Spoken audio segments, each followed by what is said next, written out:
नमस्कार प्रेक्षक हो, सह्याद्री वाहिनीच्या हॅलो डॉक्टर या कार्यक्रमामध्ये मी डॉक्टर प्रतिभा माने तुमचे मनापासून स्वागत करते। प्रेक्षक हो, आपल्या संस्कृतीमध्ये अन्नाला एक पूर्ण परब्रह्मची उपमा दिलेली आहे। म्हणूनच असं म्हटलं जातं की वदनी कवळ घेता नाम घ्या श्री हरीचे, सहज हवन होते नाम घेता फुकाचे, जीवन करी जीवित्वा अन्न हे पूर्ण परब्रह्म, उदरनो हे भरण जाणी जे जे यज्ञ कर्म। प्रेक्षक हो, अन्न हा प्रत्येक सजीवाचा आधार आहे आणि ज्या वेळेला षड्रस किंवा संतुलित आहाराचा विचार केला जातो त्यावेळेला आपल्या समोर येतात ते म्हणजे कार्बोहायड्रेट्स, प्रोटीन्स, विटॅमिन्स, फॅट्स आणि मिनरल्स। ही सगळी पोषक मूल्ये संतुलित आहारामधूनच आपल्याला मिळतात आणि हे सगळं निरोगी आरोग्यासाठी, निरामय आरोग्यासाठी अत्यंत महत्त्वाचे आहेत।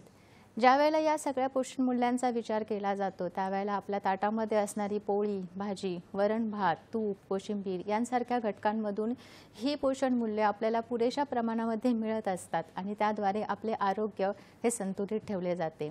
आणि आपल्या रोजच्या जेवणातला एक अत्यंत महत्त्वाचा भाग म्हणजे भाजी। भाज्यांमध्ये फळभाजी आहे, कंदभाजी आहे किंवा पालेभाज्या आहेत आणि या सगळ्यांचाच आहारामध्ये असलेलं महत्त्व हे जाणून घेण्यासाठी आज आपण चर्चा करणार आहोत पालेभाज्या, कंदमुळे, समज आणि गैरसमज या विषयावरती। प्रेक्षक हो, आजचा आपला विषय आहे पालेभाज्या आणि कंदमुळे, समज आणि गैरसमज। विषय पुन्हा एकदा सांगते, समज गैरसमज, पालेभाज्या आणि कंदमुळे। आणि या विषयावर मार्गदर्शन करण्यासाठी आज आपल्या स्टुडिओमध्ये आलेले आहेत सुप्रसिद्ध आयुर्वेद तज्ञ, आयुर्वेद विद्या पारंगत वैद्य श्री समीर गोविंद जमदग्नी सर। नमस्कार सर। नमस्कार। सह्याद्री वाहिनीच्या हॅलो डॉक्टर या कार्यक्रमामध्ये मी तुमचे मनापासून स्वागत करते। प्रेक्षक हो, सर फक्त महाराष्ट्रातच नाही तर संपूर्ण भारताला सुपरिचित आहेत, खूप नावाजलेले वैद्य आहेत ते। तरीसुद्धा सरांचा एक थोडक्यात छोटासा परिचय मी करून देते तुम्हाला। वैद्य समीर गोविंद जमदग्नी सर, आपण सुप्रसिद्ध आयुर्वेदाचार्य व आयुर्वेद विद्या पारंगत आहात। सर, आपण गेल्या 35 वर्षापासून मुंबई व पुणे येथे यशस्वी आयुर्वेद चिकित्सक म्हणून कार्यरत आहात। विश्ववती आयुर्वेद रुग्णालय कोल्हापूर येथे सर प्रमुख चिकित्सक आहेत। Nargis Dutt memorial cancer hospital Barshi येथेही सर प्रमुख चिकित्सक म्हणून कार्यरत आहेत। कॅन्सर, हृदयरोग, वंध्यत्व, गतिमंदत्व, मतिमंदत्व, क्रिटिकल इलनेस, पर्सनॅलिटी डिसऑर्डर्स या व इतर आजारांवरील उपचारांमध्ये सरांनी विशेष प्रावीण्य मिळवलेले आहे। मराठी व हिंदी चित्रपट सृष्टीतील कलाकार, साहित्य, क्रीडा, राजकीय व सामाजिक क्षेत्रातील अनेक नामवंत व्यक्ती सरांच्याकडून आयुर्वेदिक उपचार घेत आहेत। वैद्य समीर जमदग्नी सरांच्या दवाखान्यामध्ये सरांच्या मार्गदर्शनाखाली आणि सल्ल्याने सर्व आजारांचे निदान व उपचार करण्यासाठी तसेच वेळेचा अपव्यय टाळून रुग्णांच्या सोयीसाठी एक्सपर्ट डॉक्टरांची टीम सतत कार्यरत असते। वैद्य जमदग्नी सरांकडे श्री विश्वामृत आयुर्वेद अध्ययन या उपक्रमाद्वारे गुरुकुल पद्धतीने विद्यार्थ्यांना आयुर्वेदाचे शिक्षण विनामूल्य दिले जाते। सरांना महाराष्ट्र शासन व भारत सरकारकडून विविध पुरस्कार मिळालेले आहेत। अलीकडेच सरांना आयुष मंत्रालयाचा धन्वंतरी हा पुरस्कार मिळालेला आहे। भारत सरकारकडून राष्ट्रीय आयुर्वेद गुरु या पदावर सरांची नियुक्ती झालेली आहे। सुरू करूया आजच्या भागाला आणि आजचा आपला विषय आहे समज गैरसमज, पालेभाज्या आणि कंदमुळे। आणि या विषयावर मार्गदर्शन करत आहे सुप्रसिद्ध वैद्य समीर गोविंद जमदग्नी सर। सर, ज्या वेळेला आहाराचा विचार केला जातो त्यावेळेला आता मॉडर्नायझेशन डाएट हा खूप महत्त्वाचा आहे किंवा डाएट कॉन्शियस होत आहेत लोक। तर आयुर्वेदानुसार आहाराची संकल्पना किंवा खाण्याच्या पदार्थांविषयी आयुर्वेदामध्ये काय सांगितलेले आहे? खूप छान प्रश्न आहे हा प्रतिभा। असं आहे की प्रत्येक खाद्यपदार्थाचं वर्गीकरण जे आहे ते प्रोटीन्स, कार्बोहायड्रेट, मिनरल, पुन्हा त्याच्याबरोबर फॅट्स वगैरे अशा पद्धतीने आधुनिक वर्णन केलं जातं आणि ते योग्यसुद्धा आहे। परंतु शरीरात हे सगळं गेल्यानंतर शरीरातले जे घटक आहेत त्याला ते कसं उपयोगी पडतं याचा विचार त्याच्यामध्ये केलेला नसतो। हे साखरी गोड आहे, गुळी गोड आहे, केळई गोड आहे, खजुरी गोड आहे।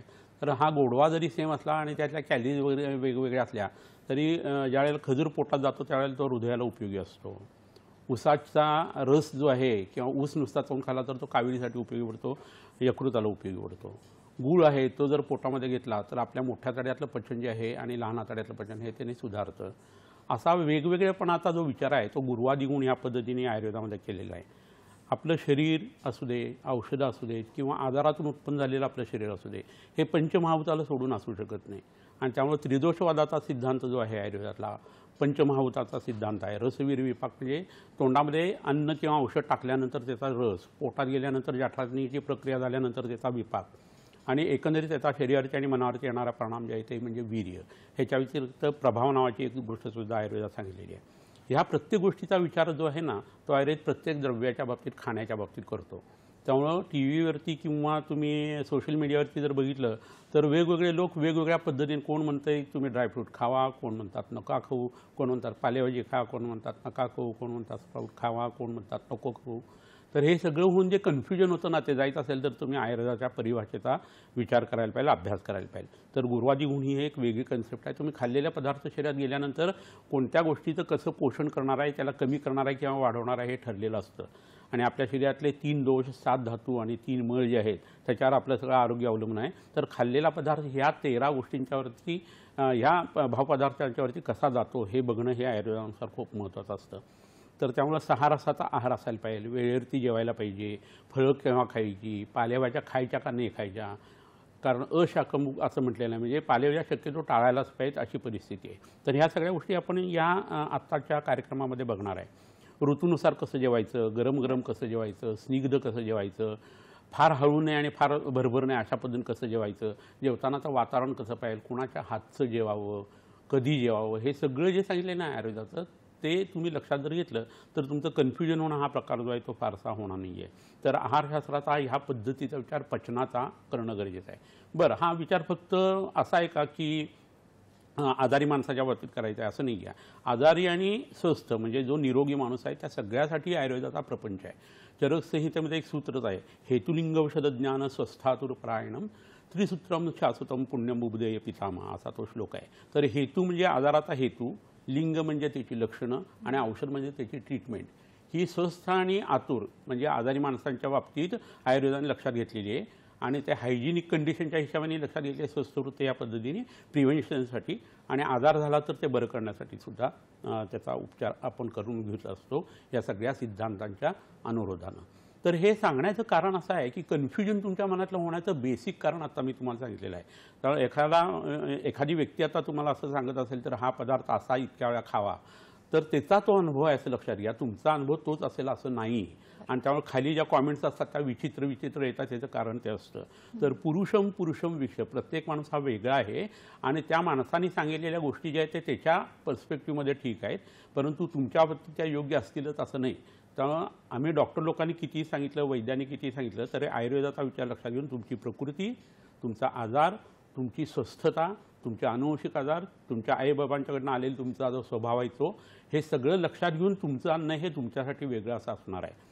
तुम्ही म्हणाले एवढं महत्त्व आहे याचं, तर हा आजार काय आकाशातून पडत नाही. खाणं पिणं आणि वागण्यात जर तो येत असेल, पंचमहाभूतांना धरून तो पृथ्वीआप तेजवायू आकाशातून उत्पन्न होत असेल, तर तशाच पद्धतीचं पृथ्वीआप तेजवायू आकाश असलेलं अन्न आणि औषध तुम्हाला द्यायला पाहिजे, तर तुम्ही बरे होणार आहे. आणि स्वस्थ असाल तर तुम्ही तुमचं स्वास्थ्य निरोगीपणा टिकून राहणार आहे. हा उहापोह एवढा करण्याचं कारण असं आहे की तुमच्या मनातल्या ज्या शंका आहेत त्याच्यामध्ये एक बेसिक फाउंडेशन आयुर्वेदाचं कसं असायला पाहिजे हे मी तुम्हाला सांगितलं. हे शिकायला आम्हाला 5-5 वर्षे लागतात कॉलेजमध्ये, ज्यावेळेला आयुर्वेदाचार्य किंवा आयुर्वेद वाचस्पती होतो त्यावेळेला. तर तरीसुद्धा थोडक्यात हे घेऊन त्याच्यातनं काहीतरी तुम्ही समजून घेतलेलं आहे असं करून स्वतः प्रयोग करण्यापेक्षा जवळच्या वैद्याकडे जावं आणि त्याला त्याची प्रकृती दाखवावी आणि त्याच्यानुसार तुमचं खाणं पिणं वागणं जे आहे ते करावं. तुम्ही म्हणाल की घरी 6 लोक आहे आणि मग एकच स्वयंपाकघर आहे, मी कसं हे करू. आरोग्यशास्त्राला बाकीच्या कोणत्या गोष्टी समजत नाही. तुम्ही कोण आहे, काय आहेत, मंत्री आहेत, मुख्यमंत्री आहेत, नगरसेवक आहे, काही त्याला समजत नाही. तुम्ही चुक्या केल्या की तुम्हाला रट्टे बसणार, नीट वागलं की तुमचं आरोग्य चांगलं होणार. हा साधा सरळ नियम आहे आणि हे लक्षात घेऊन आजचं लेक्चर जर तुम्ही बघितलं तर तुम्हाला त्याच्यातनं बराच फायदा होणार आहे. आता असं होतं की पालेभाज्या असू देत किंवा कंदमुळं असू देत, त्याच्यामध्ये पाण्याचं प्रमाण भरपूर मोठ्या प्रमाणावरती असतं. फायबर वगैरे या गोष्टी त्याच्यामध्ये आहेत, व्हिटॅमिन्स वगैरे जे आहेत तीसुद्धा त्याच्यामध्ये असतात. परंतु हे पदार्थ कच्चे नुसते खाणं ह्या आयुर्वेदाला मान्य नाही आहे. थोडेसे शिजून किंवा भुकेची तुमची कुवत काय हे लक्षात घेऊन ते कच्चं खाल्लं तर काही फारसं बिघडणार नाही आहे. पण शक्यतो कच्चं खाण्याला आयुर्वेद विरोध करतो, कारण अग्नीवरती त्याचा परिणाम होतो. जाठाग्नी बिघडला की सगळे आजार उत्पन्न होतात. किंवा मग त्याच्याबरोबर काय घ्यायचं हे आयुर्वेद सांगत असतो. या पद्धतीचा विचार ह्याच्यामध्ये करणं खूप गरजेचं आहे. ए, बी, सी आणि के अशा पद्धती व्हिटॅमिन जे आहेत ना, ती याच्यामध्ये पालेभाज्यांच्यामध्ये आणि कंदमुळांच्यामध्ये आपल्याला बऱ्याच वेळेला आढळून येतात. म्हणजे त्याचं संघटन जर लक्षात घेतलं तर हे आपल्याला लगेच पटकन लक्षात येतं. पण आयुर्वेदाचं म्हणणं असं आहे की पालेभाज्या या अचक्षुष्य आहेत. म्हणजे चक्षु म्हणजे डोळा, आणि डोळ्याला अहितकारक अशा म्हणून पालेभाज्याचा उल्लेख केलेला आहे. आणि हे केलं की सगळ्यांचे कान एकदम टावकारले जातात, भुवया एकदम वाकड्या होतात. ह्याचं कारण काय की आयुर्वेदाचा टेक कोणाला माहीत नसतो. तर आपल्या पोटामध्ये फायबर गेल्यानंतर ते बाहेर काढण्याचं काम जे आहे, सेल्युलोज आपल्याला पचत नाही, रवंथ करणाऱ्या प्राण्यांना ते पचतं. आपली पचनाची सिस्टीम तशी नाही आहे. तर मोठ्या तड्यामध्ये जर त्यावेळेला तुमचं सेल्युलोज जे आहे ते पडून राहायला लागलं आणि बाहेर पडायला लागलं तर पहिल्यांदा कोठा खूप छानपैकी साफ होतो. पण निरंतर तुम्ही हे करत राहिल्यानंतर आतडी थकतात, तुमचं वय ही वाढत जातं आणि मलावष्टंभ उत्पन्न व्हायला लागतो. आणि हा मलावष्टंभ झाला की मग वेगवेगळे आजार उत्पन्न होतात. शकृदा पिंडिकोद्वेष्ट प्रतिशाय शिरोरुज असं सांगितलेलं आहे. म्हणजे शौचाच्या मार्गामध्ये मळ अडकून राहिला तर वरती सर्दीसुद्धा होते, आणि अधोवाताचा जर अवरोध झाला असा खालचा आपानाचा तर डोळ्याचे आजार उत्पन्न होतात. हे स्पष्ट आयुर्वेदामध्ये लिहिलेलं आहे. असं का होतं तर त्या मोठ्या तड्यातल्या पचनाचा परिणाम लहान आतड्यावरती होतो. लहान आतड्याच्या आतमध्ये जिथं पित्तधराकला आहे तिथं मज्जाधराकला म्हणजे ब्रेनचं टिश्यू, नर्वस टिश्यू आणि डोळे तयार होत असतात. तर त्यामुळे पालेभाज्याचा हा परिणाम जो आहे तो नंतर मज्जाधातू बिघडून तुमचे डोळे खराब होण्यापर्यंत होतो. हा फक्त आयुर्वेदाचा टेक आहे असं नाही आहे. नायट्रेट्स वगैरे जी असतात ती जर पोटामध्ये खूप मोठ्या प्रमाणावरती गेली की जी आपल्याला पालेभाज्यातून वगैरे मिळतात, व्हिटॅमिन के जे आहे ते मोठ्या प्रमाणावरती जर गेलं तर ब्ल्यू बेबी वगैरे जे आहेत ना प्रकार हे त्यातनंच उत्पन्न होतात. आणि त्याचा परिणाम जो आहे तो आपल्या हृदयावरती, यकृतावरती, आग्न्याशयावरती वगैरे सुद्धा होत असतो, म्हणजे पॅनक्रियाजवरती होत असतो. आणि त्याच्यामध्ये जी स्पेसिफिक कंडिशन होते त्याच्यामध्ये क्लम, श्रम, हे मनाचा आणि शरीराचा थकवा जो आहे तोही सांगितलेला आहे. त्याच्याबरोबर तुमचे सांधे दुखायला लागतात आणि हिमोक्रोमॅटोसिस नावाचा आजार जो आहे ना तो तुम्हाला उत्पन्न व्हायला लागतो. आणि हा क्रोमा जो आहे तो रूपाशी संबंधित आहे. रूप ही तन्मात्रा तेज महाभूताची आहे आणि तेज महाभूताचा डोळा आहे. आणि म्हणून पालेभाज्या अचक्षुष्य हे प्रूव्ह होतं. पंचावयवी वाक्य नावाचं जे असतं ना त्याच्यानुसार हे सिद्धसुद्धा करता येतं. आणि तुम्हाला एक साधा प्रश्न मी विचारतो, इतक्या पालेभाज्या सगळ्यांनी खाल्ल्या, कोणाच्या डोळ्यावरचे चष्मे गेले का? गेलेले नाही आहे. तर तुम्ही हाही प्रयोग करून बघा की पालेभाज्या न खाता तुम्ही औषध घेऊन डोळ्याचा नंबर कमी करण्यासाठी प्रयत्न करा, तर यश चांगलं येतं. हा एक महत्त्वाचा भाग झाला. आता ह्याच्याबरोबर दुसरी गोष्ट अशी आहे की काही विविक्षित भाज्या अशा आहेत. आता पुनर्नवाची भाजी आहे, काकमाची भाजी आहे, तर ती पालेभाजी असून सुद्धा तुम्हाला डोळ्याला उपयोगी पडते.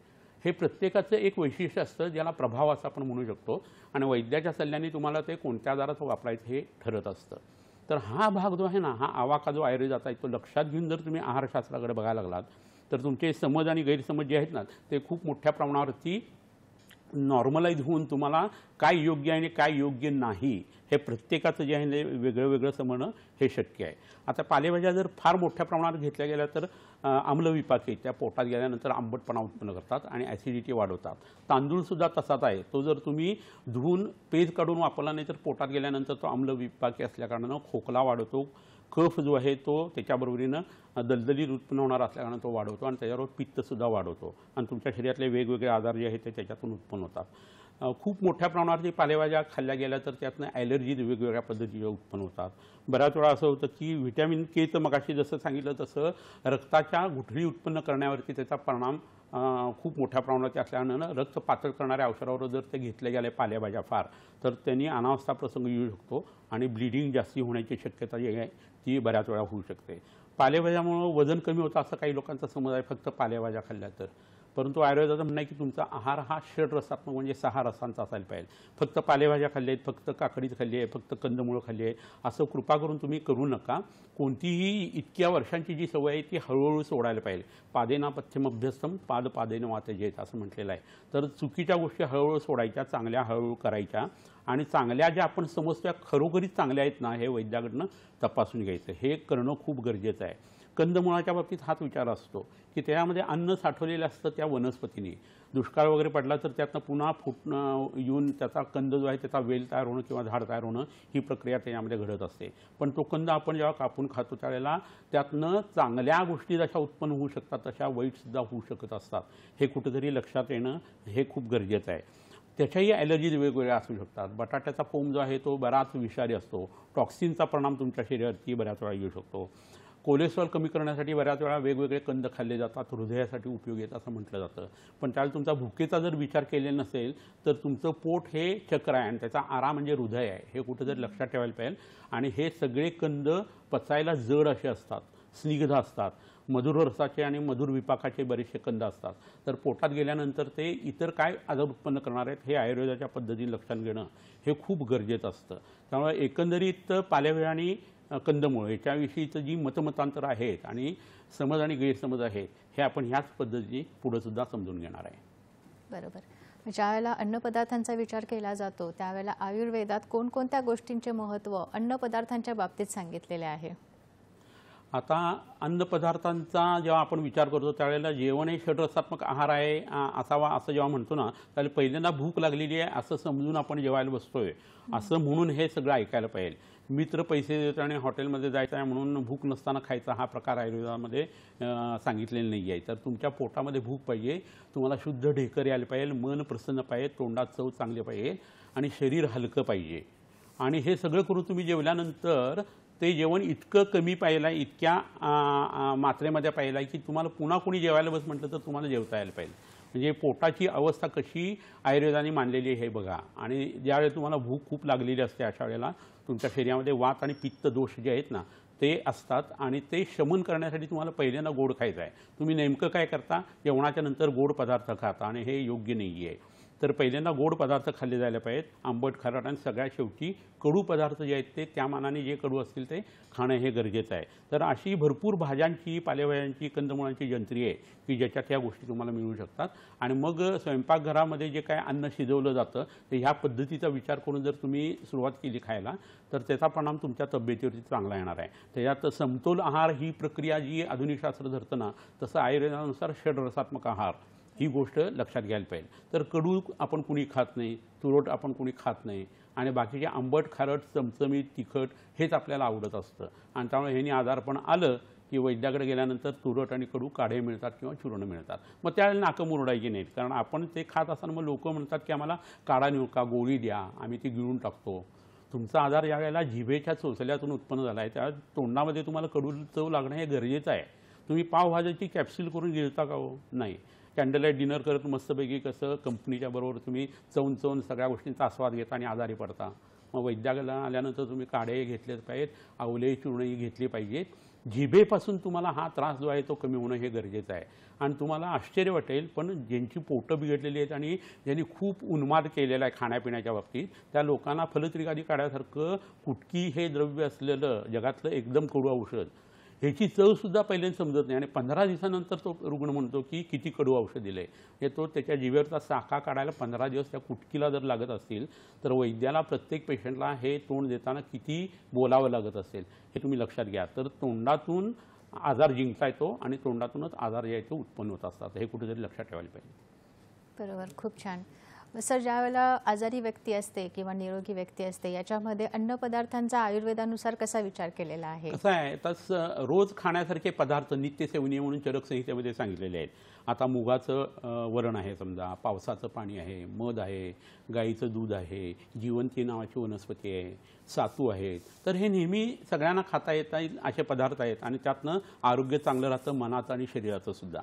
तुमची करिअर चांगली होते, तुमची झोप कमी होते, तुमचा उत्साह उल्हास चांगला वाढतो, तुमची पर्सनॅलिटी निखरून येते, तुमचा रंग बदलतो, तुमचा आवाज चांगला होतो. म्हणजे आप आहे बहार आई अशी अवस्था एकंदरीत आपल्या व्यक्तिमत्वाची होऊ शकते. आणि हे सगळं होत असताना आजारी तुम्ही पडलायत आणि हेच जर पदार्थ खाल्ले तर तुम्हाला त्याचा त्रास होऊ शकतो. त्यामुळे एखादी गोष्ट हार्ड अँड फास्ट असं सांगता येत नाही, कुड बी मे बी असंच करता येतं कधी वैद्यकशास्त्रामध्ये. तर तुमच्या शरीराला त्या अवस्थेमध्ये तुम्ही आजारी आहात का आजारी नाहीत याच्यानुसार, आणि आजार असेल तर कोणता आजार आहे आणि त्यातला कोणता दोष वाढला ह्याच्यानुसार हे अन्न जे आहे ना ते बदलत असतं. त्यामुळे स्वस्थ माणसाचा विचार आणि आजारी माणसाचा विचार हा वेगळा आहे. हा पहिलाच मुद्दा जर तुम्ही सोशल मीडियावरती ही एक चाळण किंवा हा गॉगल घालून किंवा चष्मा घालून जर तुम्ही बघायला लागलात तर तुम्हाला पटकन त्या गोष्टींची माहिती जी आहे ना ती समजू शकते. म्हणजे कुणी गहू खा ते खूप उपयोगी आहेत आणि दुसरा लगेच म्हणतो की गव्हातला ग्लुटीन तुम्हाला उपयोगी नाही आहे. तर ज्यांची हाडं मोडलेली आहेत आणि ज्यांच्या शरीरातलं धातू कमी झालेला आहे अशांना गहू हा उपयोगीच आहे. परंतु तो खिरीच्या स्वरूपात जर खाल्ला तर जास्ती चांगला उपयोग होणार आहे. पोळी करत असताना तुम्ही त्यात मीठ घालू नका आणि तूप भरपूर लावून ती खायला पाहिजे.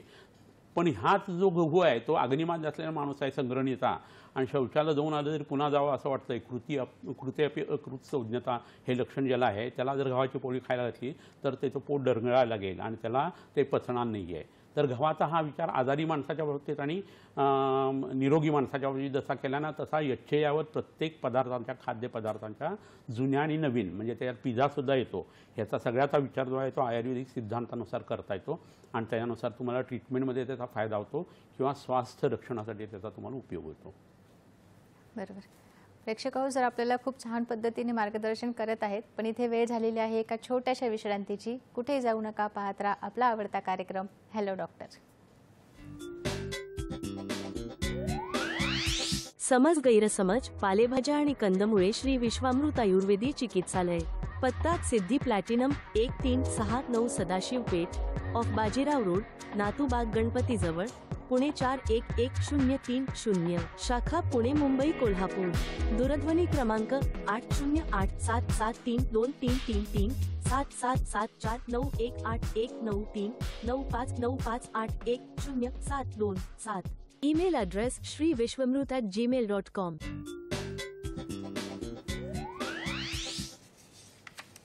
तर प्रेक्षक हो, ब्रेकनंतर तुमचं पुन्हा एकदा स्वागत आहे हॅलो डॉक्टर या कार्यक्रमामध्ये. आणि आज आपण चर्चा करत आहोत समज गैरसमज, पालेभाज्या आणि कंदमुळे या विषयावर. आणि या विषयावर मार्गदर्शन करत आहेत सुप्रसिद्ध आयुर्वेद तज्ज्ञ डॉक्टर वैद्य समीर गोविंद जमदग्नी सर.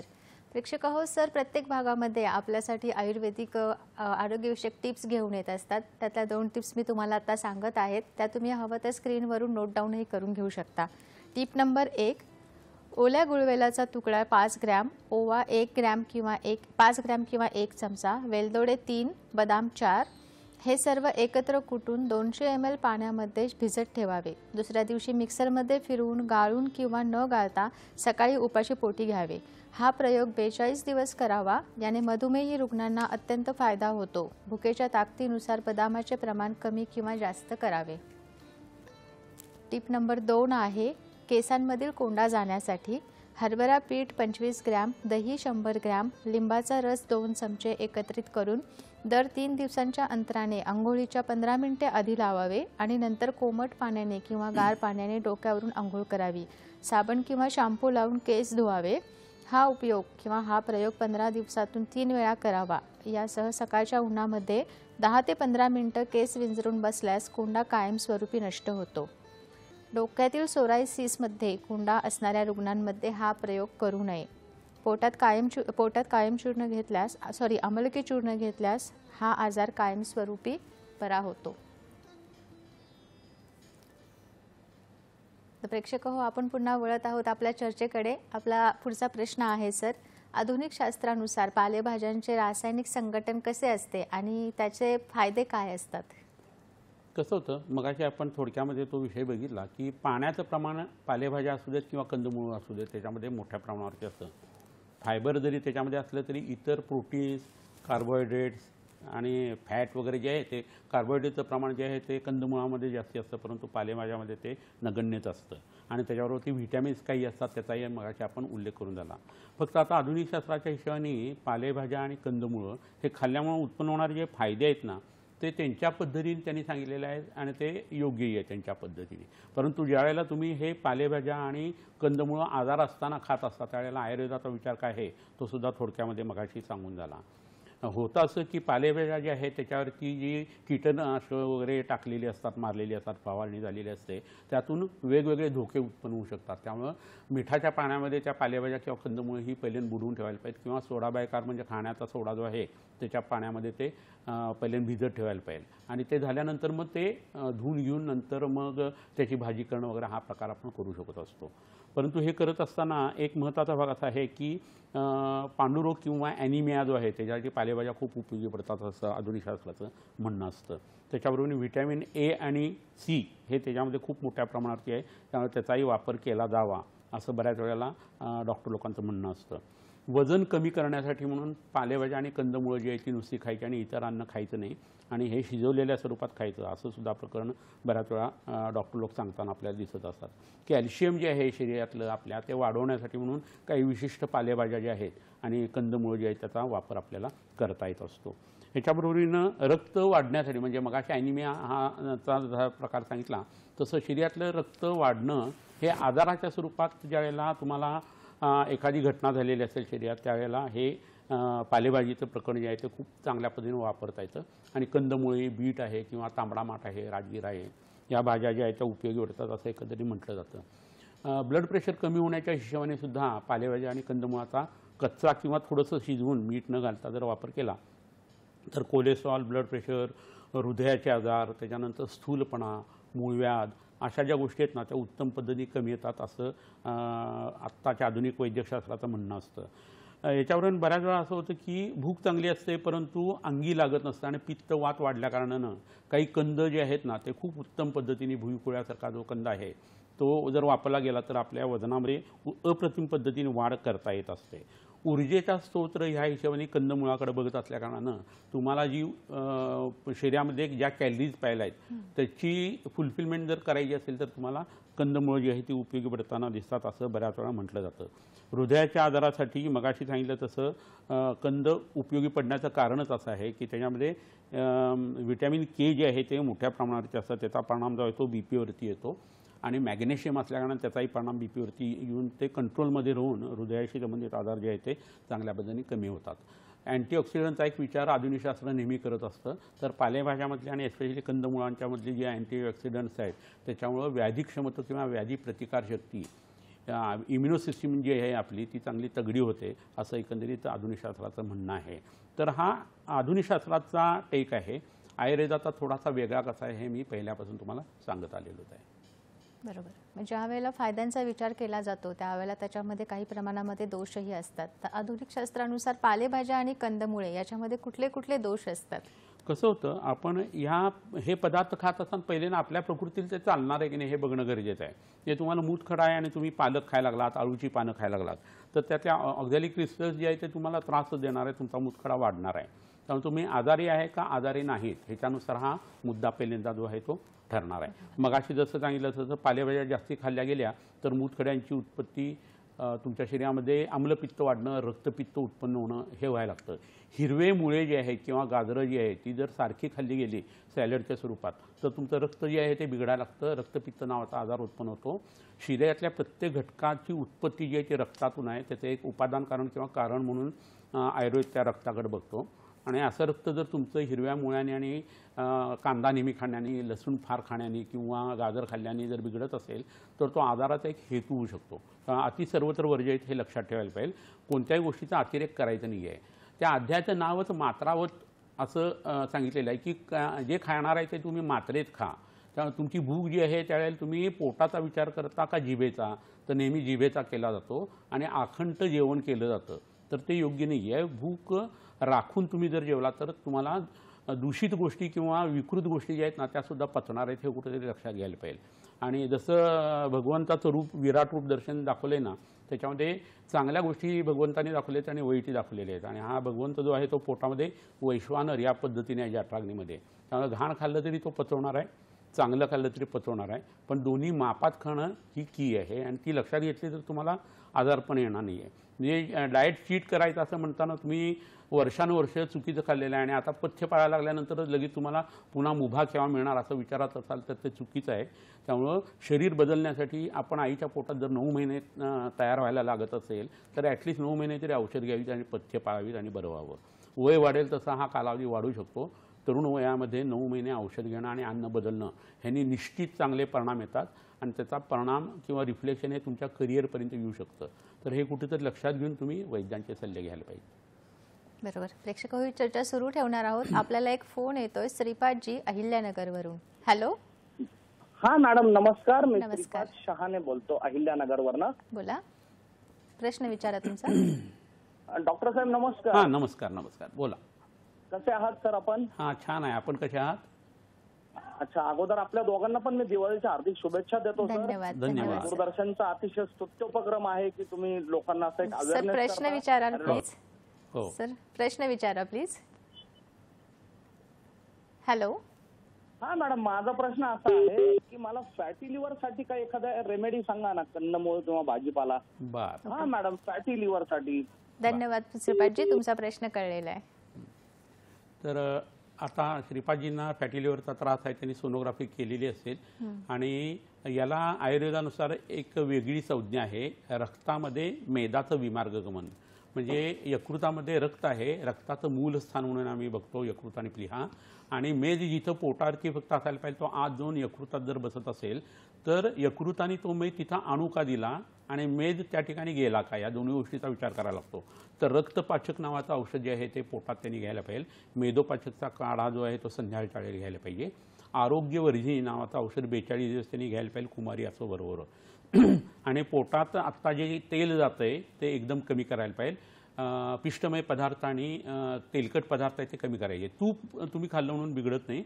संध्याकाळचं जेवण तुम्ही बंद करा किंवा भाजकं अन्न खा आणि दुपारी एकदा जेवा, तर तुमचं फॅटी लिव्हरचा त्रास तुमचा कमी होणं सुरुवात व्हायला लागेल.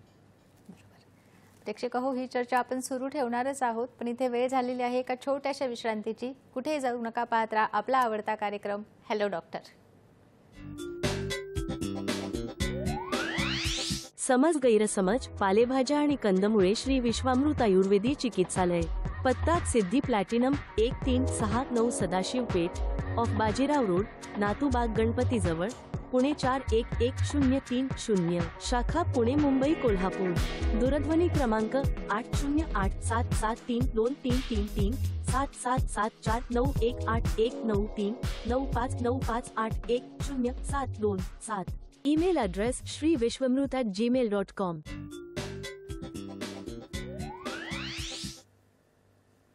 तर प्रेक्षक हो, ब्रेक नंतर तुमचं पुन्हा एकदा स्वागत आहे हॅलो डॉक्टर या कार्यक्रमामध्ये. आणि आज आपण चर्चा करत आहोत समज गैरसमज पालेभाज्या आणि कंदमुळे या विषयावरती. आणि या विषयावर मार्गदर्शन करत आहेत सुप्रसिद्ध आयुर्वेद तज्ज्ञ वैद्य Sameer Jamadagni sir.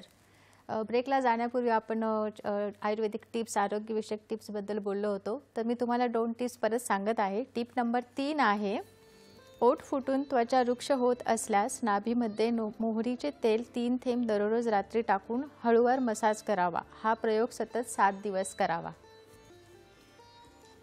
Tip number 4 आहे, शरीरातून कुठूनही रक्तस्राव होत असल्यास केळीच्या सोपाचा रस सकाळ संध्याकाळ 4-4 चमचे घ्यावा आणि हा प्रयोग सतत 3 दिवस करावा आणि मूळ आजारासाठी वैद्यांचा सल्ला घ्यावा. तर प्रेक्षक ब्रेकला जाण्यापूर्वी सरांनी आयुर्वेदिक ज्या पालेभाज्या आहेत किंवा जी कंदमुळं आहेत त्यांचे गुणधर्म किंवा ते कशा प्रकारे काम करतात हे खूप छान पद्धतीने आपल्याला सांगितलेले आहे. पण बऱ्याच वेळेला लोकांच्यामध्ये कन्फ्युजन असते की पालेभाज्या कशा खाव्यात किंवा कोणत्या स्वरूपात खाव्यात. तर सर तुम्ही याबद्दल काय सांगाल? छान प्रश्न आहे हा. कसं होतं, पालेभाज्या कशा खाव्यात आणि कोणत्या पद्धतीने खाल्ल्या जातात, कंदमुळं असू दे किंवा पालेभाज्या, या दोन्हीचा विचार आपण एकत्रितच करूया. तर बऱ्याच वेळा सॅलडच्या स्वरूपात कापून ते खाण्याची पद्धत असते. बऱ्याच वेळा त्याची स्मूदी करून खातात. तर त्यामध्ये दही घातलेली आहे, दूधही घातलेलं आहे, मधही घातलेला आहे, असला मात्र प्रकार करायचे नाही. ते विरुद्धान्न होतं आणि त्यांनी मोठे मोठे आजार होतात, हृदयाशी संबंधित, सांध्यांशी संबंधित, गाऊटसारखा आजार त्यातून उत्पन्न होऊ शकतो. तर ते कृपया तुम्ही टाळायला पाहिजे. नुसता रस काढून तो पोटात घेण्याची सुद्धा प्रक्रिया आहे, पण रस हा 30 ml पेक्षा जास्ती जर झाला तर जुलाब होण्याची आणि उलटी होण्याची शक्यता असते. हे कुठेतरी लक्षात ठेवायला पाहिजे. पालेभाजी शिजवून खाण्याची पद्धत जी आहे ती उत्तम आहे. तरी सुद्धा आयुर्वेदामध्ये कसं सांगितलं आहे, स्विन्नम म्हणजे शिजवून खायचं, निष्पीडित रसम म्हणजे काय, त्याचा रस जो आहे तो थोडासा पिळून काढायचा आणि हे झाल्यानंतर स्नेहाढ्यम म्हणजे त्याच्यामध्ये तेल किंवा तूप जे आहे ते उत्तम पद्धतीने घालायचं आणि प्रशस्यते म्हणजे ह्या पद्धत जर पालेभाजी खाल्ली गेली तर ती चांगली आहे असं म्हटलेलं आहे. तर तुम्ही पालेभाज्या करताना हा आत्ताचा जो श्लोक मी तुम्हाला सांगितला हा लक्षात ठेवणं खूप गरजेचं आहे. ह्याच्याबरोबर बऱ्याच वेळा सूप्स करून सुद्धा आपण पालेभाज्या कंदमुळं खाऊ शकतो. ब्रोथ्स ज्याला म्हणतात किंवा रस्सा तयार करून जो खाण्याचा प्रकार आहे तो सुद्धा आपल्याला करता येतो पालेभाज्यांच्या बाबतीत आणि ह्याच्या बाबतीत.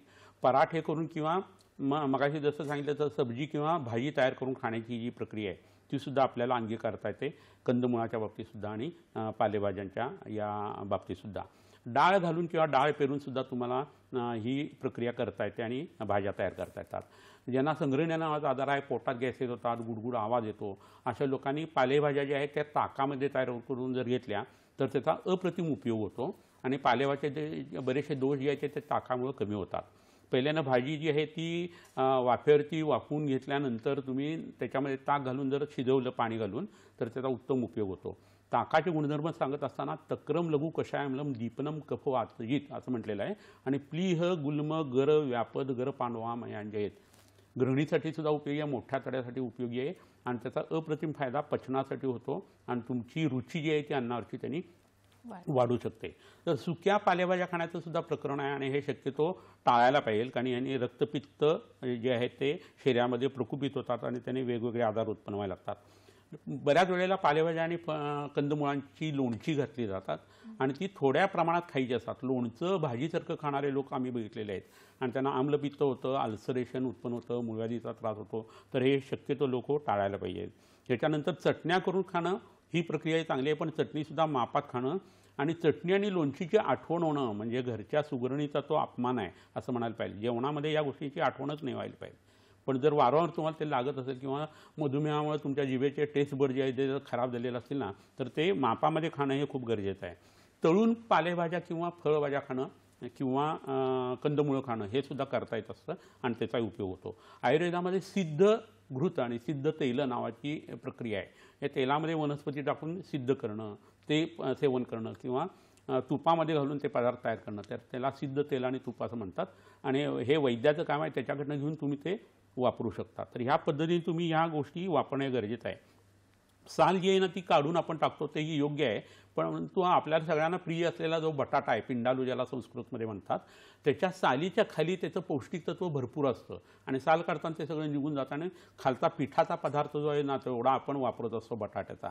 आणि हे पीठ जे आहे ते ॲनालॉगस आहे, तांदळाचं पीठ जे आहे ना त्याच्याशी संबंधित जसं तवकील आहे ना तसं हे प्रकरण आहे स्टार्चचं. तर त्याचा तुम्ही वापर करू शकता. पण ज्यावेळेला बटाटा तुम्ही वापरणार आहे त्यावेळेला ती वरची साल जी आहे ना ती एकदम टाकून देणं हे फारसं योग्य नाही. ती थोड्या प्रमाणात सेवन केली जायला पाहिजे. त्याला कोंब नाही आहे ना हिरवा एवढं बघणं गरजेचं आहे. तर सिरम क्रिएटिन वाढलेल्या लोकांना आम्ही बऱ्याच वेळा ही शिजवलेल्या बटाट्याची साल जी आहे ना ती वापरतो आणि क्रिएटिन लेवल कमी येण्यासाठी त्याचा उपयोग होत असतो.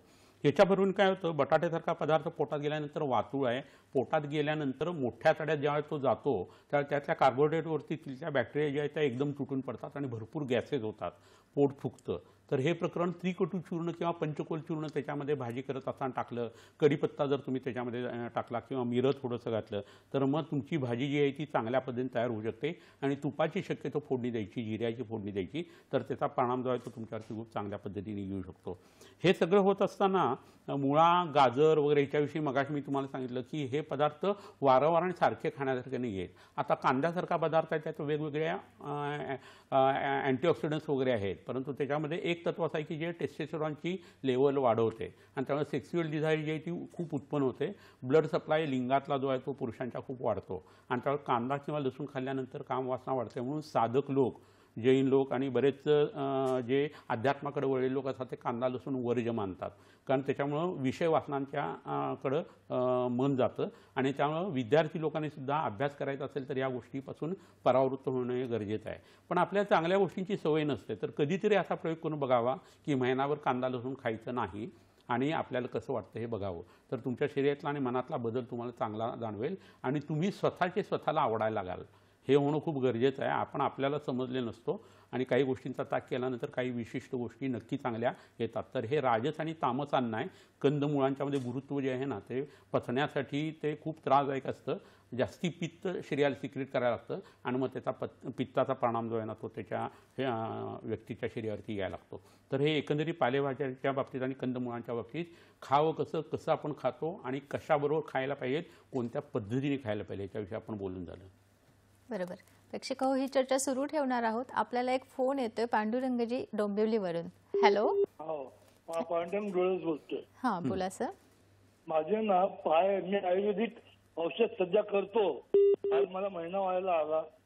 माझे पाय आहेत ना ते फार शिजतात खाली, म्हणजे आपल्या बोटापासून ते हे काय टोकाला गोल असतं ना तिथपर्यंत पाय शिजतात. पहिल्या हप्त्यामध्ये माझे कमी झाले होते, मग डॉक्टर मला बोलले मीठ तुम्हाला त्रास देत आहे म्हणून मी आज महिनाभर औषध घेतोय. तुमचं वय किती आहे? तर वय माझं 65. मधुमेह आहे का? नाही, अजिबात नाही. ठीक आहे. व्हेरिकोज किंवा पायामध्ये शिरा आहेत का तुमच्या? नाही. बर. आणि दोन्ही पायाला सूज आहे का एका? नाही दोन्ही पाहायला बरं. खालच्या भागाला जे वरचं पोटाच्या पुढे भाग असतो ना बरं बरं तेवढ्या ठीक आहे भागाला. ठीक आहे ठीक आहे. ठीक आहे, धन्यवाद पांडुरंग सर, तुमचा प्रश्न कळलेला आहे. थोडं विषयाशी संबंधित नाही आहे प्रश्न, परंतु एक कंद असा आहे की जो शिजेसाठी खूप उपयोगी पडतो. आर्द्रगम सर्व कंदानाम असं म्हटलेलं आहे. आलं जे आहे ते आणि गूळ असं रोज सकाळी संध्याकाळी त्यांनी 5 ग्रॅम एकत्र कुटून घ्यायचं आणि त्याची गोळी जी आहे ती गिळायची. असं 21 दिवस केल्यानंतर त्यांच्या पायाची सूज कमी होईल.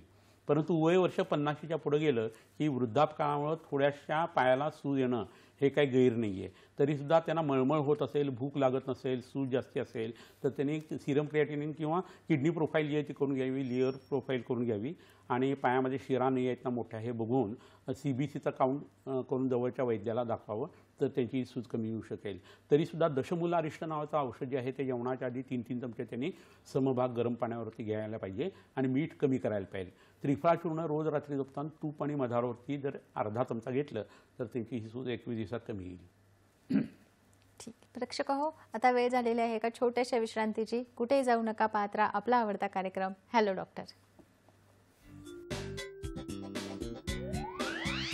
समज गैरसमज पालेभाज्या आणि कंदमुळे श्री विश्वामृत आयुर्वेदी चिकित्सालय. पत्ता Siddhi Platinum 1369 Sadashiv Peth off Bajirao Road, Natubag Ganpati जवळ, पुणे 411030. शाखा पुणे, मुंबई, कोल्हापूर.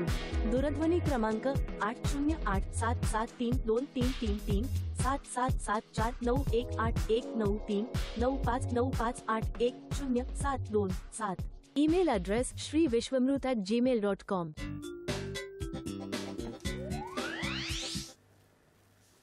तर प्रेक्षक हो, ब्रेकनंतर तुमचं पुन्हा एकदा स्वागत आहे हॅलो डॉक्टर या कार्यक्रमामध्ये. आणि आज आपण चर्चा करत आहोत समज गैरसमज पालेभाज्या आणि कंदमुळे या विषयावर. आणि या विषयावर मार्गदर्शन करत आहेत सुप्रसिद्ध आयुर्वेद तज्ज्ञ वैद्य समीर जमदग्नी सर. ब्रेकला जाण्यापूर्वी आपण आयुर्वेदाच्या कंदमुळातले जे गुणधर्म आहेत ते पाहिलेलेच आहेत. सर, काही भाज्या, त्यांचे गुणधर्म आणि त्याच्या रिसर्चबद्दल काय सांगाल? बरोबर, काय आपण हिरव्या पालेभाज्या आणलेत त्याच्याविषयी बघणं खूप गरजेचं आहे. इथं ही पालेभाजी जी दिसते ना हिला उपोदिका असं म्हणतात, पोई की शाक असं ह्याला हिंदीमध्ये म्हणतात. तर याच्या पानांचा रस जो आहे ना तो कॅन्सरसाठी खूप उपयोगी पडतो, गाठी कमी करण्यासाठी उपयोगी पडतो. तर ही मधुर मधुरशीत म्हणजे गोड अशी पालेभाजी आहे आणि स्निग्धदायक कफ वाढवणारी आहे. यांनी मध दूर होतो. म्हणजे काय, तुम्ही वेगवेगळ्या दारूचं व्यसन केलेलं असेल, तंबाखू खाऊन तुम्हाला ती कीक येत असेल, चहा पाणी जास्त घेतल्यामुळे तुम्हाला एक प्रकारचा मध येत असेल किंवा रक्त बिघडल्यानंतर सुद्धा मध उत्पन्न होतो. तर ह्या सगळ्या मधाला नष्ट करण्यासाठी ही वनस्पती जी आहे ना ती अप्रतिम उपयोगी पडते. दुसरी एक वनस्पती इथं मी तुम्हाला दाखवतो आणि त्या वनस्पतीचं नाव आहे काकमाची. तर ही रसायन आणि वीर्यवर्धक अशी वनस्पती आहे. साती धातूंना उत्तम वाढवते आणि नेहमी खाण्यात जर ठेवली ही तर त्याचा परिणाम म्हणून तुमचे सप्तधातू वाढायला लागतात आणि तुम्ही तरुण राहता. ही त्रिदोषाला नष्ट करणारी आहे आणि मळाचं भेदन करून पोट साफ करणारी आहे. कुष्ठ किंवा त्वचारोग जे आहे ना तो असताना ही भाजी जर खाल्ली तर त्याचा अप्रतिम उपयोग होतो. तर अशी ही जी पालेभाजी याचे 2 प्रकार असतात. एक हे जे वांग्यासारखा इथं फळाचा भाग दिसतोय ना तो काळ्या रंगाचा इथं जांभळा आणि दुसरा लाल रंगाचा असतो. कोणतीही वापरली तरी गुण तोच आहे. याच्यानंतर आणखीन एक भाजी इथं उत्तम पद्धतीची तुम्हाला दाखवतो. हिला भुईअवळी म्हणतात किंवा भूम्यामलकी असं म्हणतात. पानाच्या खालच्या बाजूला त्याची छोटे छोटे आवळ्यासारखी फळं असतात. तर ज्यांना दमा आहे, ज्यांना लंग फायब्रोसिस आहे, ज्यांना आपल्या पल्मोनरी हायपरटेन्शन आहे आणि त्याच्याबरोबर यकृताशी संबंधित आजार असेल किंवा कावीळ असेल किंवा दारू पिणारे लोक असतील तर त्यांनी याची भाजी खायलाच पाहिजे. या भाज्यांना जेव्हा तुम्ही फोडणी देता त्यावेळेला तूप आणि जिरे वापरायचे, शेंदोलोण घालायचं आणि मगाशी सांगितलेल्या पद्धतीने ही भाजी तयार करून खायची. तर ह्याचा अप्रतिम फायदा होतो. आणखीन एक वनस्पती ही पुननावा नावाची वनस्पती आहे. तर डोळ्याच्या कोणत्याही आजारामध्ये मॅक्युलर डिजनरेशन आहे ना त्यासाठी ह्याचा खूप उत्तम पद्धतीने उपयोग होतो असं लक्षात आलेलं आहे. तर या पानांची भाजी जी आहे ती डोळ्याला उपयोगी आहे. अदरवाईज इतर पालेभाज्या ज्या असतात त्या डोळ्याला त्रासदायक कशा आहे मगाशी आपण बघून झालं. तर ह्याचा परिणाम जो आहे ना तो शरीरातलं तरुणपण टिकवण्यासाठी आहे. नवीन टिश्यू तयार करणं किंवा सेल रिजनरेट करण्याची सामर्थ्य हिच्यामध्ये आहे. त्यामुळे हिला पुन्हा नवम याची ती पुनर्नवा असं म्हटलेलं आहे. दर पावसाळ्यात ती त्याच कंदातून पुन्हा तरुण तयार होते. आणखीन एक वनस्पती इथं आहे ती म्हणजे गुळवेल. तुम्हाला सगळ्यांना माहीत असलेली ही गुळवेल आहे. गुळवेलीच्या पानांची भाजी थोडीशी कडसर लागते पण सुंदर कडूपणा असतो तो आणि नंतर रुची तोंडाची वाढते. यकृतासाठी उपयोगी आहे, काविळीसाठी उपयोगी आहे आणि आजारपणातून तुम्ही जेव्हा बाहेर पडता तेव्हा ताकद वाढण्यासाठी ह्याची पानं जी आहे ती वापरणं हे खूप गरजेचं आहे. हा तांबडा माठ किंवा राजगिरा जो आहे ना, लाल रंगाच्या, केशरी रंगाच्या किंवा पिवळ्या रंगाच्या सगळ्या वनस्पती या कॅन्सरसाठी खूप उपयोगी पडतात. तर त्या लोकांनी ह्या तांबड्या माठाचा वापर करायला पाहिजे. ह्याच्या देठांची सुद्धा उत्तम पद्धतीची कोशिंबीर तयार करता येते आणि दह्याच्या ऐवजी ताक घालून तुम्हाला ही वनस्पती वापरता येते. हा एक खूप उत्तम प्रकार आहे. ह्याच्यानंतरची वनस्पती जी आहे ती म्हणजे अडुळसा, वासा किंवा अडुळसा. तर खोकला असलेल्या लोकांनी, ज्यांच्या शरीरामध्ये दम्याची सुरुवात झालेली आहे, ज्यांना कोरडा खोकला आहे, ज्यांना ॲलर्जीज आहेत वेगवेगळ्या पद्धतीच्या आणि फुफ्फुसातला बराचसा भाग ज्यांचा खराब झालेला आहे, ब्रॉन्कायटिस किंवा एम्फिझिमॅटस लंग जे असतं त्याच्यासाठी ही भाजी उपयोगी पडते. ह्यात व्हासोसिन नावाचं द्रव्य असतं आणि त्याचा तुमच्या शरीराला अतिशय उत्तम उपयोग होतो. विड्याच्या पानाबरोबर जर ह्याचं पान जर खाल्लं तरीसुद्धा असाच परिणाम तुम्हाला तुमच्या शरीरात बघायला मिळतो. कढीपत्ता नावाचं एक जे प्रकरण आहे ते तुम्हाला इथं मी दाखवतो आणि ह्या पानांची भाजीसुद्धा करता येत असते. आपण कढीपत्ता घालतो आणि बाजूला काढून ठेवतो, तर फक्त वासासाठी नाही आहे. मानदुखी जी आहे ती याने कमी येते. विश्वाचे अवभव म्हणजे हातामध्ये येणाऱ्या वेदना यांनी उत्तम पद्धतीने कमी येतात. डोकेदुखी यांनी उत्तम पद्धतीने कमी येते. तर हे प्रकरण जे आहे ते भाजीच्या स्वरूपात सुद्धा तुम्ही वापरू शकता. सगळ्यांना माहीत असलेला जो एक भाग आहे तो म्हणजे तांदूळ या नावाची वनस्पती आहे. तांदळी असं म्हणतात आणि त्याचा इन्फ्लोरेसन्स जो तपकिरी असतो तो घ्यायची. ती विषग्न आहे, मलभेदन करणारी आहे आणि सर्व विषांच्या ती नाश करते. स्थावर विष जी आहेत आणि खनिज विष आणि वनस्पती विष सगळी नष्ट करते. तर ह्या भाजीचा सुद्धा तुम्ही वापर करून घ्यायला पाहिजे. आता जर संशोधनाचा भाग जर म्हटला ना, तर तोंडाचा कॅन्सर किंवा ब्लॅडरचा कॅन्सर असेल ना, तर त्या लोकांनी कच्च्या पालेभाज्यांचं सेवन करताना मगाशी सांगितलं तर कढीपत्ता आणि तांदळीची भाजी ही वापरायलाच पाहिजे. त्याचा अप्रतिम फायदा त्या लोकांना होतो. 25% आजार हृदयाशी संबंधित आणि रक्ताशी संबंधित जे आहेत ते या पालेभाज्याच्या सहाय्याने तुम्हाला कव्हर करता येतात. पुन्हा नव्हे मगाशी मी सांगितलं तसा मॅक्युलर डिजनरेशनसाठी त्याचं संशोधनही झालेलं आहे आणि पुन्हा या वनस्पतीचा वापर तुम्ही इतर औषधांच्या सहित नक्की करू शकता. मेटाबॉलिक सिंड्रोम नावाचा जो भाग असतो ज्याच्यात BP वाढतं आणि शुगरही वाढते, कमरेचा घेर जो वाढतो, अशा वेळेला पालेभाज्या सगळ्याच उपयोगी पडतात. पण त्यातल्या त्यात तुम्हाला पालक, मेथी आणि त्याच्याबरोबर आत्ताचा राजगिरा किंवा तांबडा माठ जो आहे ना तो अप्रतिम फायदा करतो असं लक्षात येतं. ह्याच्याबरोबरीनं पोटातले जंतू जे आहेत, जंत आहेत ते मरून जर जायचे असतील ना तर मंडूकपर्णी आणि ब्राह्मी याच्या भाज्या ज्या आहेत त्या खायला पाहिजेत. लोक तुम्ही एक लक्षात घ्या, ज्या ज्या वनस्पतीला पानं आहेत त्या प्रत्येक पानांची भाजी होऊ शकते. तर त्या वनस्पतीचे गुणधर्म तुम्ही वैद्यांच्याकडनं ताडा आणि त्या पद्धतीच्या पालेभाज्या वापरायचा सराव ठेवा. त्या पद्धतीचे कंदमुळं तुम्ही खायला सुरुवात करा आणि ते मी मगाशी सांगितलेल्या आयुर्वेदिक पद्धतीने जर तुम्ही खायला लागलात तर तुमच्या घराचं आरोग्य चांगलं राहील. तुम्ही आजारी नसाल तर आजारी पडणार नाही, आजारी असाल तर औषधाला बळ मिळून तुम्ही लवकर बरे व्हाल. बरोबर. सर, जाता जाता प्रेक्षकांना काय सांगाल की पालेभाज्या कंदमुळे खायची असल्यास कशाबरोबर कशाशी संयोग करून आणि कशी खावेत? तूप, तेल हे त्याच्याबरोबर जायलाच पाहिजे. हळद, निरगुडीसारखे पदार्थ त्याच्याबरोबर वापरले जायला पाहिजे. तर त्या निर्विष होतात. शरीरातल्या प्रत्येक घटकाला त्याचा उपयोग होतो. पालेभाजी जितकी चांगली दिसते तेवढी त्याच्यावरती फवारणी जास्ती केलेली असते. त्यामुळे पाण्यामध्ये किंवा सोडाबायकाच्या पाण्यात त्या भिजवून नंतरच त्या वापरल्या जायला पाहिजेत. आणि पालेभाज्याचा अतिरेक करू नका. कंदमुळं तुम्ही खाऊ शकता पण त्याची विविध पद्धत आहे ती तुम्ही करा. आणि गव्हाची पोळी, ज्वारीची भाकरी, मुगाचं तुरीचं वरण, कडधान्य भाजून मोड न आणता असं जर खाल्लं तर तुमचं आरोग्य चांगलं राहणार आहे. 40च्या पुढचं वय असेल तर एकदा जेव्हा संध्याकाळचं जेवण तुम्ही स्किप करा. 15 दिवसातनं एक पूर्ण उपवास करत चला. त्याचा ॲटोफॅजीसाठी तुम्हाला उपयोग होईल. खूप छान. प्रेक्षक हो, पालेभाज्या आणि कंदमुळे याविषयी सरांनी खूप चांगल्या पद्धतीने मार्गदर्शन आपल्याला केलेलं आहे. पालेभाज्या हा आपल्या जेवणाचा एक अविभाज्य घटक असतो आणि त्याचा आपल्या शरीरावरती खूप चांगल्या पद्धतीने परिणामही होत असतो. पण काही वेळेला ह्या भाज्या शरीरासाठी अहितकरही असतात असंही आहे. तेव्हा इथून पुढे पालेभाज्या खाताना किंवा त्याचे योग्य उपयोग करून घेताना वैद्यांच्या मार्गदर्शनाखाली आपल्या आजाराची जी काही स्थिती आहे ही जाणून घेतल्यास त्याचा तुम्हाला नक्कीच फायदा होणार आहे. विषय खूप मोठा आहे पण वेळेअभावी आपल्याला थांबावं लागत आहे. सर, आपण इथे आलात आणि प्रेक्षकांना आणि आम्हाला खूप चांगल्या पद्धतीने मार्गदर्शन केलं त्याबद्दल सह्याद्री वाहिनीच्या वतीने आणि प्रेक्षकांच्या वतीने मी तुमचे मनापासून आभार मानते. धन्यवाद. प्रेक्षक हो, हॅलो डॉक्टर हा एक प्रायोजित कार्यक्रम आहे आणि या कार्यक्रमामध्ये प्रत्येक शनिवारी नवीन नवीन तज्ज्ञ येत असतात आणि नवनवीन विषयावर आपण चर्चा करत असतो. तेव्हा पुन्हा भेटूया पुढच्या शनिवारी हॅलो डॉक्टर या कार्यक्रमामध्ये एका नवीन तज्ज्ञांसोबत एका नवीन विषयावर. तोपर्यंत आपल्या आरोग्याची काळजी घ्या आणि निरोगी राहा. धन्यवाद.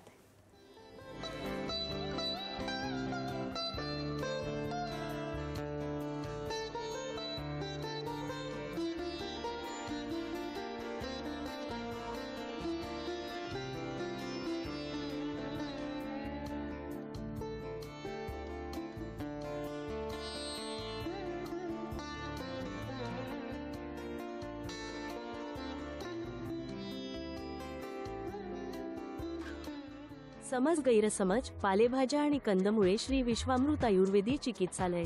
पत्ता Siddhi Platinum 1369 Sadashiv Peth off Bajirao Road, Natubag Ganpati जवळ, पुणे 411030. शाखा पुणे, मुंबई, कोल्हापूर. दूरध्वनी क्रमांक 8087732333 7774918193 9595810727. Email address shriviswamrut@gmail.com.